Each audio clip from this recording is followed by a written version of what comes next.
So 22 July 2025 ശേഷം rule change വരാൻ പോകണം. സോ ഹാർഡ്ലി ഒരു വീക്ക് മാത്രമേ ഉള്ളൂ. ഒരു COS 22 ജൂലൈ 2025 മുന്നേ നിങ്ങളുടെ പേര് അസൈൻ ചെയ്യുവാണെങ്കിൽ അത് നിങ്ങളുടെ കറണ്ട് റൂട്ടിൽ വരും, ഇപ്പോഴത്തെ റൂളിൽ വരും. ഇനി അതല്ല 22 ജൂലൈന് ശേഷമാണ് നിങ്ങളുടെ COS അസൈൻ ചെയ്ത് വരുന്നെങ്കിൽ നിങ്ങൾ പുതിയ റൂളിലായിരിക്കും വരാൻ പോകുന്നത്.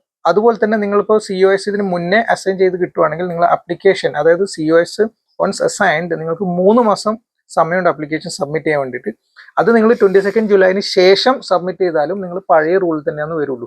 ഇതിൽ മെയിൻ ഒരു കാര്യം ശ്രദ്ധിക്കേണ്ടതെന്ന് വെച്ചാൽ സിസ്റ്റത്തിന്റെ അപ്ഗ്രഡേഷന്റെ ഭാഗമായിട്ട് 21 ജൂലൈ 6 PM മുതൽ 22 ജൂലൈ 9 PM വരെ SMS എന്ന് പറഞ്ഞാൽ സ്പോൺസർഷിപ്പ് മാനേജ്മെന്റ് സിസ്റ്റത്തിലുള്ള ആക്സസ് ഉണ്ടാവില്ല. സോ ഈ SMS IT സിസ്റ്റത്തിന്റെ അപ്ഗ്രഡേഷൻ നടക്കാൻ പോകണം. സോ നമുക്ക് പുതിയൊരു COS അസൈൻ ചെയ്യാനോ റിക്വസ്റ്റ് ചെയ്യാനോ അങ്ങനെ ഒരു ആപ്ലിക്കേഷനോ കാര്യങ്ങളോ നമുക്ക് SMS ത്രൂ ചെയ്യാൻ പറ്റില്ല. സോ നിങ്ങൾ COS എടുക്കാൻ ഉദ്ദേശിക്കുന്നുണ്ടെങ്കിൽ 21 ജൂലൈ 6 PM മുന്നേ അപ്ലൈ ചെയ്താൽ മാത്രമേ അത് കിട്ടത്തുള്ളൂ.